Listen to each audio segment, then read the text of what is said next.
Introducing Recorded Content, a podcast for small, scrappy B2B marketing teams who want to get the most out of podcasting. In each episode, we capture stories from industry experts and podcasters. Listen in and uncover what it takes to launch, run, and grow a successful B2B podcast. Check out and subscribe to the show on Spotify, Apple, or wherever you listen to your favorite shows. Let's jump in. Hey, this is Justin Brown. I'm the co-founder of Motion and your host for this episode of Recorded Content. Recorded Content is brought to you by Motion, a done-for-you podcast agency for small, scrappy B2B tech marketers. This episode of Recorded Content is going to be a new format where Tristan Pellegrino, my business partner and the co-founder of Motion, also my co-host for Recorded Content, and I are going to be discussing and breaking down some of the most talked about, questioned, debated topics in B2B podcasting. Today, this episode is going to be about the structure of your episodes. Let's be honest, so many B2B podcasts are boring, they're not interesting, they don't grab your attention, and you don't feel like you walked away with something actionable. Frankly, you feel like the show may have wasted your time, and the thing is, I don't think that it stems from bad subject matter or lack of talent behind a microphone. I think it stems from how people prepare, the structure of their episodes, and most importantly, how a story is told. So Tristan, where I really want to start here, why do you think podcasts produced by B2B companies aren't that interesting? Yeah, the biggest thing that I think is missing from podcast episodes that are related to a B2B podcast is really just this sense of story. So typically you'll hear a host and a guest jump on a recording session and they'll record for, let's say, 20 to 30 minutes about a topic or, a big question that might be out there within the industry. And you might get some interesting sound bites out of it, right? Along the way during the conversation, some interesting things will come to the surface, but as a whole, there really isn't this overarching story that's a part of that particular episode. And as a listener, what the impact that has on you is that you don't necessarily know where the conversation is going. I mean, you're literally a fly on the wall here. And as a listener, if you don't know where the conversation is going, then you don't know what to expect. You don't know what you're going to get from that particular episode, and that's why it doesn't appear interesting to you. But that said, it's really easy to just say tell more stories. You see that in pretty much any kind of social media platform that you're on now. Is the way to break through is to tell an interesting story. And a lot of people will advise you as a podcast host to just get your guests to tell stories. But if we really ask ourselves, if you peel back the curtain on that, what makes a good story? Well, the answer is all about conflict. And there needs to be tension. And that's really the fundamental part of a great story. So if you do integrate that conflict, what does that do for the listener? So conflict is really a great foundation for your episode. It creates the foundation for the story that we're talking about here. And if you have a story, that makes your podcast episode more interesting. A conflict also provides some guardrails. It helps the host and the guest build a conversation around something that is interesting to the audience. So if you think about companies, everyone is trying to overcome a challenge. Most technology exists because it's trying to help their customers overcome an obstacle that they have with their business or their team or what have you. And with all of these challenges, those are really elements of tension. That's really where your conflict stems from. And so if you build a podcast episode around a conflict, a core conflict, that allows you to get some context around that conflict, some background information, and it also allows you to have that natural story arc, which is really overcoming that obstacle or getting through that element of tension to where you're at a better state at the end. So if you think about a podcast episode, if the title of your podcast is around how to overcome that conflict or how to overcome that challenge, you're doing a couple things. You're providing some guardrails for your conversation. So you, as the host and the guest, know where you're going. And then also, if you think about it from the listener perspective, they have a better understanding of, hey, if I invest 20 to 30 minutes into this conversation, I'm going to get an understanding of how to overcome this challenge or that tension that's involved. So that's really how you can integrate conflict within your podcast episode. And one of the things that I love about certain podcasts are the ones that give actionable tips on how to do things, right? So we can sit here and say you should integrate conflict into your episodes, and from a theoretical standpoint, that sounds interesting. People are like, yeah, great, I want to do that, but how? So I want to just kind of explain how to do it. I'll talk a little bit about how I do it, and then we can get into how you do it, because Tristan and I do have different approaches to the way that we kind of go after things. We both host this show with guests, and my approach is pretty straightforward, right? So when it comes to starting a story with conflict, I mean, I start my episodes the way that I literally started this episode today. I mean, I asked Tristan, why do you think podcasts produced by B2B companies aren't interesting? I mean, full stop there. I started this very episode with conflict, and what you'll find is if you start off very narrow, and we'll get into a little later in this episode, the difference between starting narrow and starting broad and the advantages and disadvantages. But if you start very narrow and you start with a conflict, you're setting yourself up for a lot of success, not only from a story standpoint and getting story, but also sound bites, like Tristan had mentioned a minute ago. And I'll give you a couple of examples from our show and interviews that I did. So one great one was I was talking to Christopher Lochhead, the author of Play Bigger, runs a couple of podcasts on Apple. One of them is the #1 business podcast on Apple Podcasts. And I said to Chris, and the conflict in our episode was that podcasting is saturated. And I said, Chris, there's a big problem in podcasting. There's so many podcasts, and people are saying that podcasting is getting saturated. What do you think of that? And Chris's response to me was, with all due respect, if you feel that podcasting is saturated, you have your head up your ass. That was how our podcast episode started. This is a B2B podcast. I'm using kind of finger quotes here, a boring podcast. And we start with that soundbite that is going to draw people into the content. And that's what you want to do. You want to draw people in with stories, with things and conflicts that they're seeing, feeling, that they're experiencing in their day-to-day, and draw them in with these issues and tell stories through those issues. And the second example I'll use, we just released recently an episode with Declan Mulkeen, who is the host of Let's Talk About ABM podcast. And we were talking about account-based podcasting and how it's a problem and people are disguising their podcast outreach as a tool to get prospects to talk to them. And his response was, well, if you think that you don't understand ABM, because ABM is a marathon, not a sprint. Again, powerful quote right off the break. And so what I do, if we go back to it, is I start my conversations typically with, there's a problem with X. What do you think of that problem? And then we'll get into kind of how to broaden your episodes out and the difference between starting broad and starting narrow. But that's my actual approach to how I start podcast episodes. So Tristan, I know you use a little bit of a different framework. And so I'll kick it over to you to talk about your structure.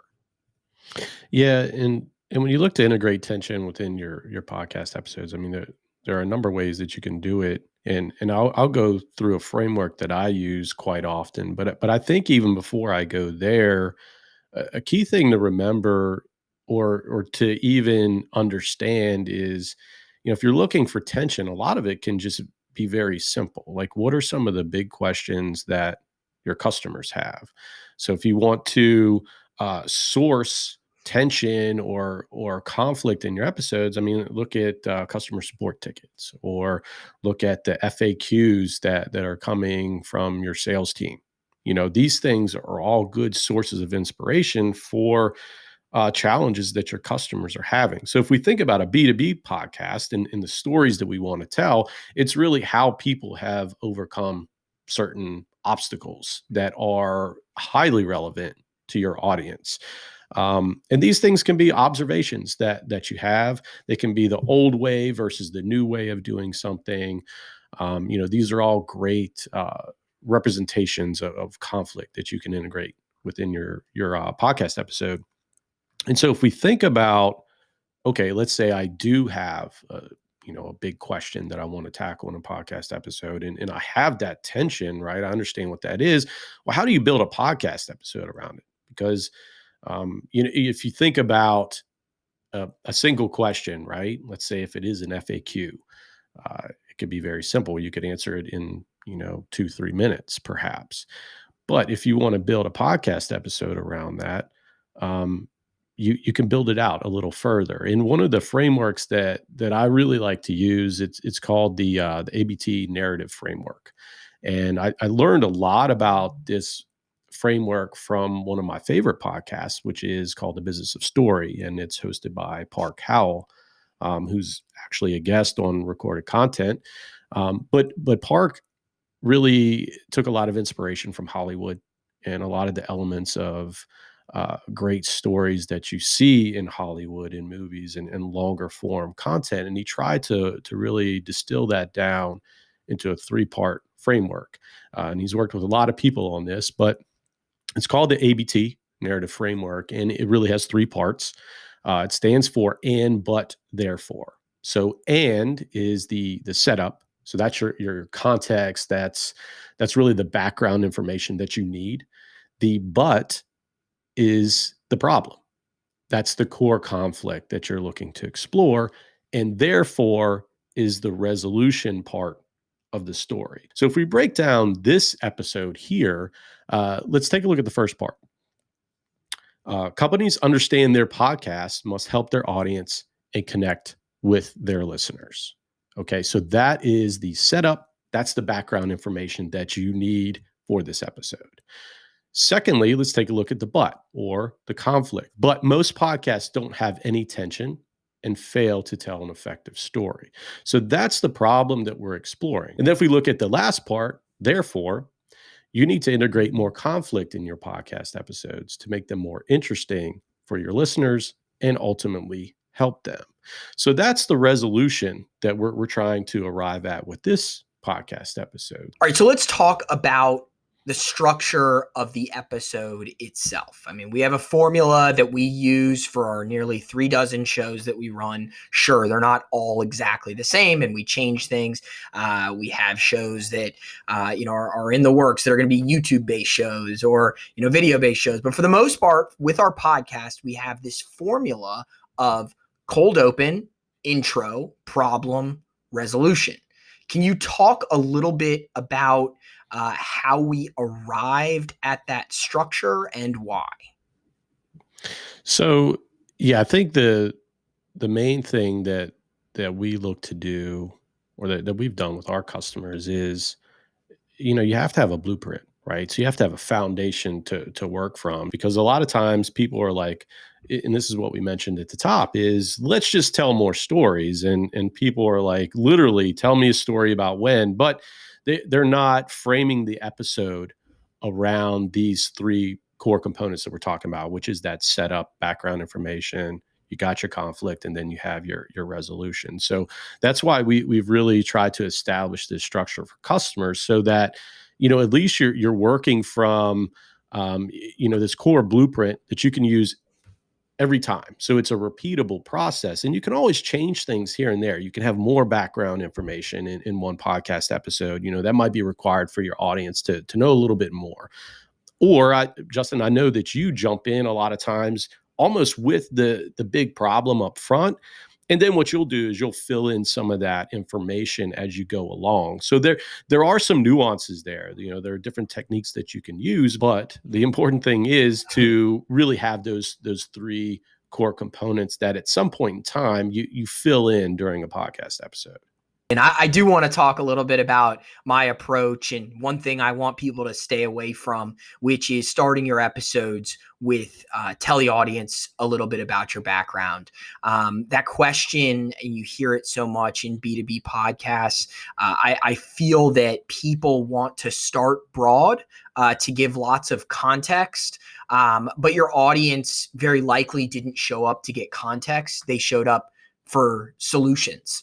And if you start your episode with, all right, let's start very broad. Tell me about your background. What are you up to at company? So on and so forth. You don't put good guardrails up like, hey, 60 seconds or less. Let's have your back, tell us, the audience, a little bit about your background. People don't know, and they're here to answer your questions. You ask them to come on.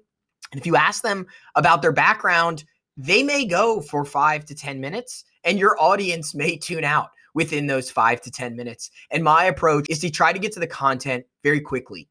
Give your audience something valuable early. So when I mentioned earlier, starting narrow and going broad, I start very narrow with my problem. And as we dive into the problem, I get answers to other questions. So if we go back to that Chris Lochhead episode where I said, podcasts are saturated, what do you think of that? He responded with, if you think that, you've got your head up your rear end. And then from there, we dove into all sorts of things. By the end of the episode, we were talking about his 2 podcasts, how he consults for Fortune 500 companies. We even talked about his charity.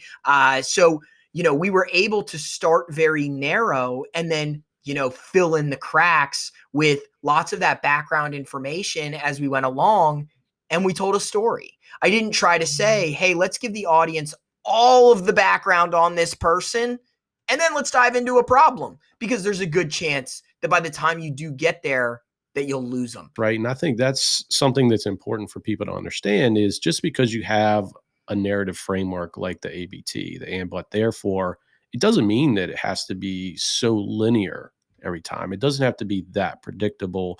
You can have a lot more context up front. You can get a little bit more background information if that is really important to understanding the problem. That's an option. Or like you do quite often, you can almost skip that context right away, go to the problem, and then revisit some of that background information as you move forward. I think the most important thing for people to understand is that no matter how you arrange it, those 3 elements are important for the listener, right? So if they're trying to understand how to overcome a problem and what the end state or the positive state looks like, their new way of doing things at the end, what they learn, they need to understand the beginning, the problem, and the end, right? At some point in time. And so as you get more experience, I think you can kind of play around with those 3 parts of a story structure. And that's where you get those reps in and you can be a little bit more creative with it. But if you always boil it down to, hey, I at least need these 3 parts to a podcast episode, I think it will just help with everything that you do, whether that's just creating the episode title or developing questions for the guests before they come on when you're doing your research, or, developing the summary, the written piece to your podcast episodes. If you have all of this leading into it and you have an objective to your podcast episode, it really just helps everything that comes out of it as well. Whether it's short form videos or LinkedIn posts or tweets, what have you, everything is built around that core conflict and the information that you get and the story that you tell for your listener. And what I do with my episodes, and I think you do something similar, is I kind of take that, I don't even know if this is a thing, but I take that Star Wars approach, right? So, in Star Wars, they have all the text up front, basically setting the stage, and then they jump right into an action scene, right? I take kind of that same approach, which is I record my episode, and like you mentioned, I jump straight into the conflict. But what I do afterward is I go back and I record my intro. And my intro, I recorded afterwards for a reason, because I wasn't 100% sure everywhere that the episode was going to go. So I jump in with this conflict, have the entire episode play out.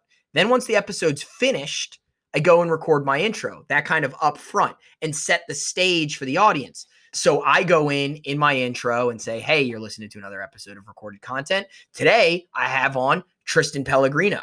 Tristan and I are going to talk about this conflict. Here's a little bit of Tristan's background. Here's what he's been up to. All right, let's jump in, right? Cut scene. Now you got your, you had your playing of the background that Star Wars does, and boom, we're going to jump right into action so that I don't waste any of your time. You're excited. You came in, you're getting this problem right away. And that's really what I try to go for. And it has helped me a lot to set that stage of what my episode is going to be. I used to have the guests set the stage, and you're setting them up to be in a tough spot because they don't know yet necessarily what you're looking for. Maybe you had a pre-call, maybe you didn't.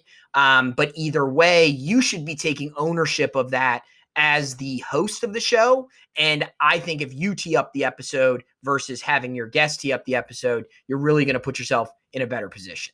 And I think we're coming up on time here. So I want to thank you for listening to another episode of Recorded Content. For Tristan and myself, thanks for listening. And we'll see you on the next episode.